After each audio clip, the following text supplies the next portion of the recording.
So, what's up? You must have come here for a reason? Davis, the manager of the bar, said as he skillfully prepared and served some snacks. Actually, I got this from my daughter Emma. I handed the white envelope I had taken out of my bag to the manager. Emma, huh? So, you've been in touch with her? Davis smiled as he took the envelope. No, I haven't seen or contacted Emma or Sarah for 21 years. I didn't even tell them my new address when I moved, but this arrived 3 days ago. Davis looked surprised when he saw the contents of the envelope. This is a wedding invitation, isn't it? I nodded. After divorcing Sarah, I immediately moved into a small apartment. Of course, I didn't tell Sarah where I had moved. Why would Emma send me an invitation? I wondered aloud. It's obviously because she wants to invite you, Bob, Davis said. But I was a father who couldn't even celebrate her birthdays properly. But Emma had the courage to send you an invitation. I don't know how she found out your address, but she must have wanted her father to celebrate her big day with her. His words resonated with me, and I felt tears welling up. Encouraged by Davis, I made up my mind to see my daughter for the first time in 21 years. My name is Bob Brown. I married Sarah Smith when I was 25, and our daughter Emma was born a year later. Children are so adorable. I wanted us to always live happily together as a family. Having a child made me feel more responsible as a father. After graduating from high school, I had worked as a carpenter for 10 years, but I started thinking I needed to earn more money. I grew up in a single-parent household, and we were poor, so I didn't want my child to go through the same hardships. My mother had taken out loans, so I wanted to pay them off for her and let her have an easier life after raising me on her own. After much deliberation, I decided to change jobs and become a long-distance truck driver, which paid better.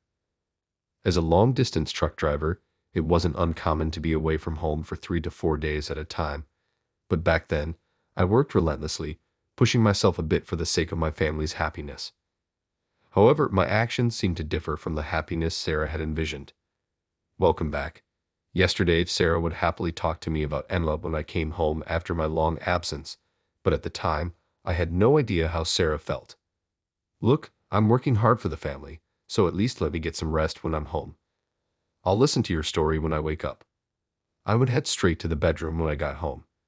Without any ill intent, I would say these things to Sarah, who was taking care of little Emma by herself. I'm sorry. I can still remember Sarah's sad, apologetic face. It would have been better if she'd gotten angry at me. Maybe then I would have noticed how she felt. But I knew better than anyone that Sarah wasn't that kind of person. She never spoke ill of others. She always prioritized the feelings of those around her over her own. Without realizing it, I had driven such a kind-hearted Sarah into a corner. You didn't schedule work for this Saturday, right? Sarah asked me timidly one day. What? I'm going to be at work.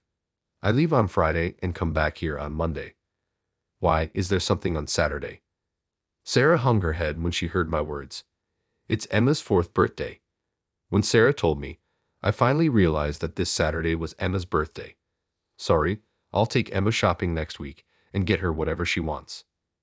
You had work last year and the year before that too, right? Sarah glared at me, her eyes brimming with tears. You promised Emma last year that you'd definitely celebrate her 4th birthday together. I was at a loss for words for a while as Sarah shouted, sobbing. But it's not like I was out having fun. I didn't want them to be miserable like me just because we didn't have enough money. That's why I'm working like a horse. And while I understood what Sarah was trying to say, I was a little annoyed at this point. Sorry, but it's work. I'm doing it for our family. I'm sorry too, Sarah said, wiping her tears and fleeing to the bedroom. Good morning. The next morning, I was relieved to see Sarah acting as usual. I finally understood. On Friday morning, I greeted Emma as always. Emma, Daddy will be back on Monday. Be a good girl and listen to Mommy.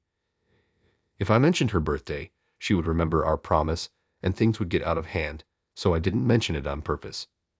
Bye-bye, Daddy. Emma smiled at me without a care as usual. When I get back, I'll properly tell her happy birthday and I'll buy her what she likes. I left home as usual, convinced that working for the family was my mission. However, at the time, I never imagined that this would be my last memory of Sarah. On Monday, I came home with a stuffed toy of a dolphin, Emma's favorite. I had bought it without thinking when I saw it at a store just off the road. I'm home. I was astonished to see the dark, empty room. Sarah, Emma, and all their belongings were gone. Instead, there was a divorce petition and a note on the desk. I've lost sight of what it means to be a family with you. I'll raise Emma on my own. The note also said that Sarah's parents were furious and that I should never visit their home. I slumped to the floor on the spot. What had I been doing? I had no understanding of Sarah's feelings at all. I was filled with nothing but regret. Although the note said not to come, I drove for 3 hours in a hurry to go to Sarah's parents' house. Of course, I was turned away by her parents and wasn't allowed to see Sarah or Emma. This is why we were against her marrying you. Sarah looked so haggard, the poor thing. I bet you didn't know, but she's been seeing a therapist, Sarah's mother said. I had no idea about any of that. Sarah never said a word. When I tried to make excuses, saying it was the first I'd heard of it, Sarah's mother berated me. You never listened to her, did you? You were hardly ever home, and when you did come back, you go straight to the bedroom. Don't ever show your face in front of us again. I couldn't argue any further. Sarah was an only child, cherished by her parents. Her father worked for a major company and apparently intended to have Sarah marry someone from a good background. Then I came along, a high school graduate from a poor single-parent family with a low income. Sarah's parents had always been against our marriage. Despite that, I went to Sarah's parents again and again to convince them. I will definitely make Sarah happy. I promise I'll never make her regret it, so please trust me and let me marry her. In the end, her parents gave in and allowed us to get married. So it was unforgivable that I had made Sarah feel sad, much less that I had driven her to the point of going to the hospital. We'll be responsible for Sarah and Emma, so don't ever come here again. That's the only thing you can do. The front door slammed shut, and all I could do was hang my head. Just as her father said, the only thing I could do now was to accept the divorce and disappear from their lives. My memories after that are hazy. Somehow, I made it back home and filled out the divorce papers as instructed in the note. I sent them to Sarah's parents' house. A few days later, I received an email from Sarah. It was like a business notice simply stating that the papers had been submitted and that there was no need to reply. And just like that, I became a stranger to Sarah and Emma. Time passed, and 21 years have gone by since the divorce. I'm now standing in front of a bar. There's a sign on the door saying closed today. Oh right, they're closed every Wednesday. I muttered, shoulders slumping as I turned to leave. Hey, is that you, Bob? The manager, Davis Taylor, who happened to come out, called out to me. Long time no see, I said. It really has been a long time. Come on in. But you're closed today. That's why we can talk about all sorts of things, just the two of us. Davis beckoned me in with the same smile. As I sat at the counter, Davis swiftly served me a beer. You're looking well. Cheers to our reunion after so long. His kind voice echoed in the quiet bar. Nothing's changed here, it seems, I said, feeling reassured by the familiar interior. It's been 10 years, no, 20 years. 21 years. I'm sorry for not showing up for so long. I apologized to Davis. Has it really been that long? Well, I'm just glad to see you're doing all right. Thanks for coming by. Back when I was a carpenter, my colleagues would often take me to this bar. Eventually, I started coming on my own too, and Davis would listen to my various stories. Davis was 20 years older than me, and he was like the father I never had while growing up. So what's up? You must have come here for a reason, Davis said as he skillfully prepared and served some snacks. Actually, I got this from Emma. I handed the white envelope I had taken out of my bag to Davis. Emma, huh? So you've been in touch with her? Davis smiled as he took the envelope. No, I haven't seen or contacted Sarah or Emma for 21 years. I didn't even tell them my new address when I moved, but this arrived 3 days ago. Davis looked surprised when he saw the contents of the envelope. This is a wedding invitation, isn't it? I nodded. After the divorce, I immediately moved into a small apartment. Of course, I didn't tell Sarah where I had moved. I was so shocked that I had no desire to go to work, but I pulled myself together and worked hard until I finished paying off my mother's debts. It took me another 5 years to pay them all off. With the debts gone, I thought about switching to a less physically demanding job, but I felt like no company would want a high school graduate like me. So I'm still working as a long-distance truck driver even now. Why would Emma send me an invitation? I wondered aloud. It's obviously because she wants to invite you, Bob Davis said. But I was a father who couldn't even celebrate her birthdays properly. If I showed up at the wedding, Sarah and her parents would surely be furious. I'm sure Sarah, being kind-hearted, hasn't spoken of me to Emma. Emma herself was still young, so she probably didn't understand how immature I was.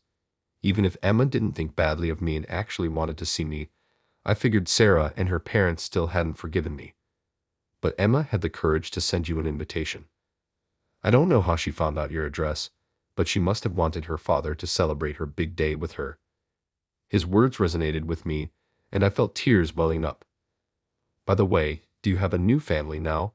Bob Davis asked hesitantly. No. My mother passed away 6 months ago, so I'm truly alone now. It's lonely, but Sarah and Emma are the only ones I love. I think living in a way that won't shame them is the least I can do to atone for my sins. My mother had urged me to remarry many times. I'm sure she was terribly worried about me being left alone after she was gone, but I stubbornly refused. I couldn't even imagine walking through life with anyone other than Sarah and Emma. You were head over heels for Sarah from the day you met her, weren't you? Bob Davis said, his eyes narrowing in reminiscence. I had met Sarah at this bar. It was when I was 24. As usual, my colleagues had brought me here. That day, there happened to be a group of smart-looking people in suits sitting at the next table. Among them was Sarah, who was smiling modestly. I thought she was cute, but my first impression was that we probably lived in different worlds judging from her appearance. I didn't pay much attention to her at the time and was drinking with my colleagues as usual. But the alcohol hit me faster than usual, perhaps because I was drinking on an empty stomach. Grinning like an idiot, I accidentally knocked over a beer bottle, spilling it everywhere. Sarah immediately handed me a towel from the next table. When I spilled that beer, didn't she? Remembering our first encounter after so long made my heart ache. You fell in love with her in an instant, Bob. I can tell just by looking at you, Davis said, making me feel embarrassed. But it was absolutely true. The kind-hearted Sarah responded quickly to the accident at the table next to hers. Are you okay? Drinking too much is bad for your health, she said, peering at my face with concern despite me being a total stranger. I was captivated by her. I'm so sorry. Thank you very much. I'll be careful not to let this happen again, I said solemnly, the drunkenness instantly wearing off. Sarah laughed at the sight. Just please take care of yourself for your sake and your family's. For my sake and my family's. What a beautiful soul she had. I completely fell for Sarah with those words.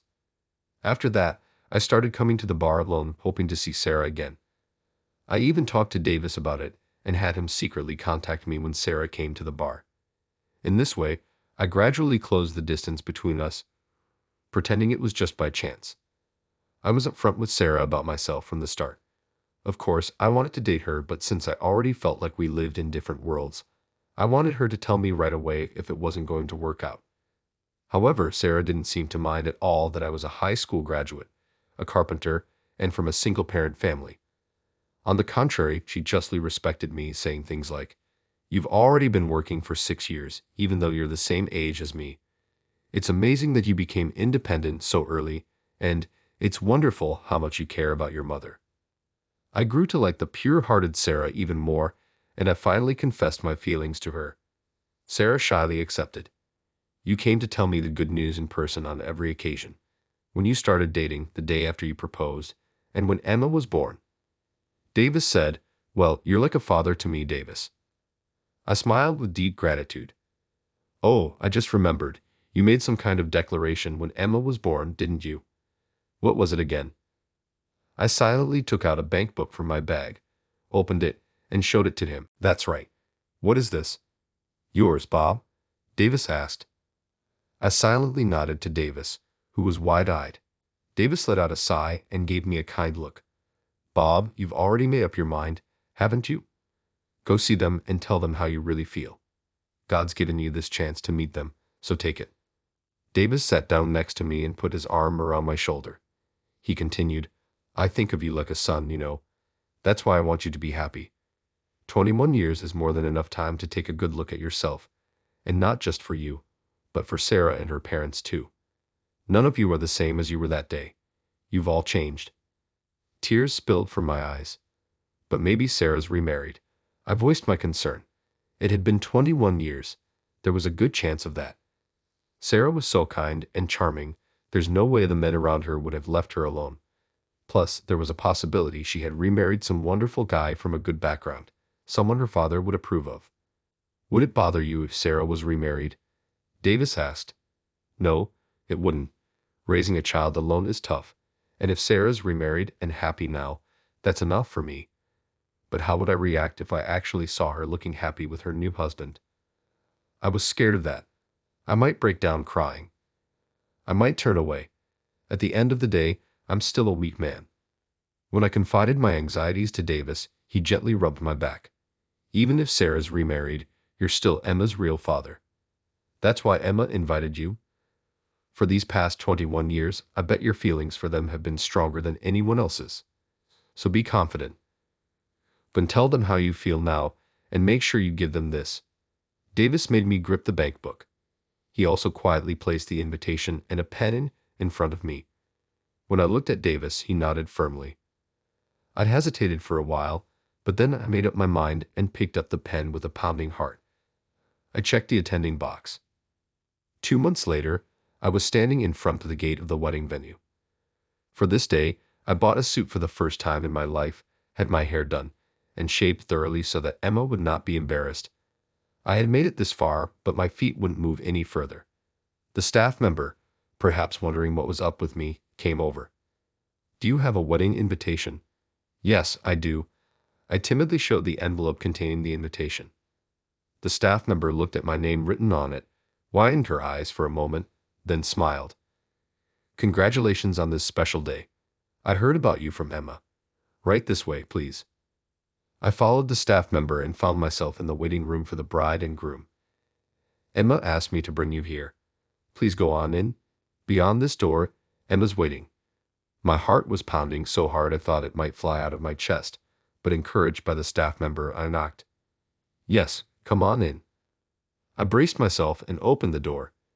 Emma, thank you for inviting me today.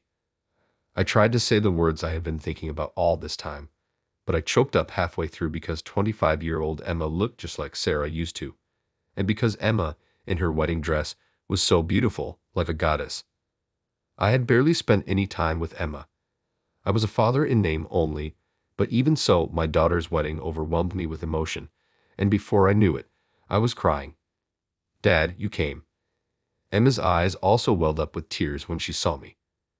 The groom standing next to Emma came up to me. Nice to meet you, sir. I'm Jack Johnson. I'm sorry for not saying hello to you sooner. I promised to make Emma happy. Jack extended his hand to me, calling me sir. In that instant, I could tell what kind of a person he was. He was the partner Emma had chosen. I'm sure his words were sincere. Suddenly, I remembered myself persuading Sarah's parents. I will definitely make Sarah happy. I promise I'll never make her regret it, so please trust me and let me marry her. Sarah's parents must have believed in me as the partner their daughter had chosen, and yet I betrayed that trust. Could I talk to Jack alone for a bit? I got his consent and went outside with Jack. Jack. I don't deserve to be addressed with such respect by you when my own marriage failed. But I have one favor to ask. Please make Emma happy to make up for what I couldn't do. Don't hide things from each other and build a happy home together. I begged him. I told Sarah everything without hiding anything, but I couldn't bring myself to tell her about my mother's debt until the very end. I knew if they found out about the debt, her parents would definitely oppose the marriage. But I think that secret is why things didn't work out between us. If I had told her properly, maybe we wouldn't have gotten married in the first place. But I also wouldn't have made her sad. And even if we had married, we could have talked things through more, just the two of us. Because I prioritized my unhappiness to be with Sarah, things turned out like this. It's my life's greatest regret. So never ever keep secrets from each other as husband and wife. Jack nodded firmly. His honest demeanor put me at ease. And there's one more thing I'd like to ask. I took an envelope containing a bankbook out of my bag and held it out to Jack. He checked the contents with a puzzled look. Then he opened the bankbook, and his eyes widened. $25,000. 21 years ago when we divorced, Sarah didn't want any child support or alimony. I think it's because she wanted nothing more to do with me. But when Emma was born, I had decided to save $20 a month for Emma's future. $20 a month, $240 a year. It wasn't a significant amount, but at the time I was also paying off my mother's debts, so that was the best I could do. After I finished paying off the debts, I had a bit more leeway, so I increased the amount I saved. And including a gift for this occasion, the savings had reached $25,000. Could you use this for Emma? Jack hurriedly shook his head and tried to return the bankbook to me. No, please give this to Emma yourself. Please convey your feelings to her properly. It's not too late. Jack looked at me intently. Emma was really looking forward to seeing you. She actually intended to hand you the invitation in person.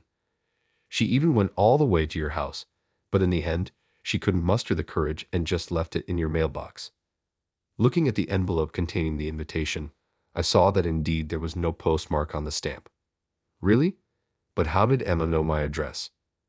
Jack hesitated a bit but told me. Apparently, about a year ago, my mother had visited Sarah's family home with a nurse. At that time, Emma had brought Jack along, and he happened to be there too. When they saw my mother in a wheelchair looking completely different from before, neither Sarah nor her parents recognized her at first. By then, my mother had already been told that she did not have much time left and was in the middle of a long hospital stay. My mother told Sarah and her family the truth about her debt and how I had taken it on and paid it off for her, and she apologized. I was always causing trouble for Bob. We were poor, so I couldn't buy him the toys he wanted or send him to college. That's why he worked like a horse so his child wouldn't have to go through the same hardships. And when he said he'd pay off my debts too, I told him to prioritize his own family. But he said I was an important part of his family too. My mother had apparently told this story in tears. To this day, I feel terrible for the trouble I have caused you, but please at least acknowledge Bob's kindness. My mother had pleaded earnestly, saying that her life was short and that I was still living with Sarah and Emma in my thoughts. I knew about the debt, Sarah had said then. Sarah had knelt in front of my mother and gently held her hand. What? Sarah knew about the debt? Yes, it seemed so. Jack continued the story. I knew he was working hard for his family, but I wanted him to talk with me about it properly because we were family, Sarah said with a distant look in her eyes. I was young at the time, struggling to raise a child for the first time, and I couldn't take it anymore. So I decided to get a divorce. I don't regret it. If I hadn't divorced him back then, I would have come to hate Bob. I'm sorry. It's my fault. Bob didn't do anything wrong. My mother apologized, but Sarah said, that's not true. I was able to avoid hating Bob because I divorced him back then. I still think about him even now. I know he's kinder than anyone else. Upon hearing those words, my mother broke down sobbing. Sarah wrapped her red blanket over my mother and said, Mother, thank you for coming all this way. Thanks to you, I found the courage. It might take some time, but I'm determined to convey my feelings to Bob. Apparently, this was when Sarah asked my mother for my address.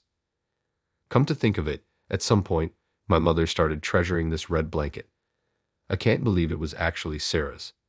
As one fact after another came to light, tears were spilling from my eyes before I knew it. Thanks to my mother's actions, I was able to reunite with them like this. I was also able to learn about Sarah's feelings. My mother had been acting for my stake until the very end. I gripped the return back, Buck L. Jack. Thank you for telling me. I'm going to give this bank buck to Emma myself after all, encouraged by Jack. I hurried to where Emma was. Emma, when I opened the waiting room door, Sarah was there too, along with Emma. Sarah, Bob, I had no more doubts. I was going to tell them how I feel with that strong conviction.